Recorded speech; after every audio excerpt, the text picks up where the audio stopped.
upon your watch. So you must be ready to pray. You must be ready to look out. And it does not just end at prayer. You must also know how God communicates. So you must learn how to communicate to God and know how God communicates back to you. This is how we stand upon our watch. So you must learn how to speak to God, and you must also understand the language of God. So Habakkuk was saying that I will communicate to God, and when God also communicates back to me, I will be able to understand what God is saying. So I will stand upon my watch. Look at what the Bible said in Revelation 3 verses 20. Jesus said, I stand upon the door and I knock.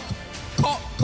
He that hear my voice and open, I will come in. He said, I stand upon the door and I knock, and he that hears my voice. Now, Jesus is standing at the door and he's knocking, and he's saying that he that hear his voice. So which means the voice of God is the knock. Now, he knocked and then he said, he who hears my voice. So which means that God can knock and you may think it's a knock, meanwhile it is a voice. So standing upon your watch means you must understand even the way God communicates. So to stand upon your watch means to be prayerful, and beside that prayer, you must know how God communicates to you so that you can be able to hear him. This is how we stand upon our watch. So he said, I knock, call.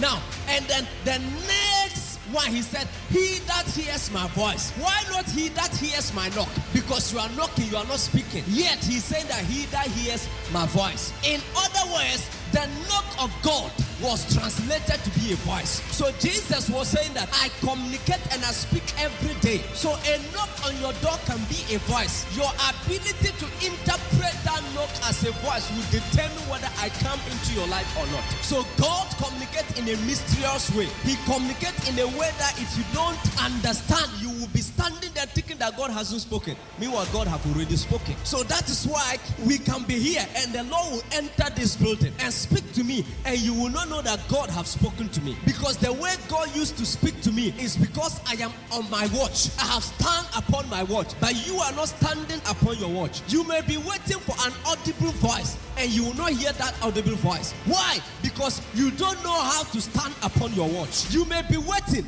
for God to tender from heaven, and God will not tender from heaven. Why? Because you don't know how to even interpret the happenings in that environment. So when a prophet enters in an environment, the prophet is ready to use anything to prophesy. So a man who knows how to stand upon his word is a man who understands the ways and the methods of God communicating to him. Whichever way the Lord comes in, he knows that this is God. So I will stand upon my watch. Now, let me show you something. The apostles went with Jesus to pray, and during the prayer, the Bible said there was a tender from heaven. In John the chapter 12 verses 29, thereabout, the Bible said, and then it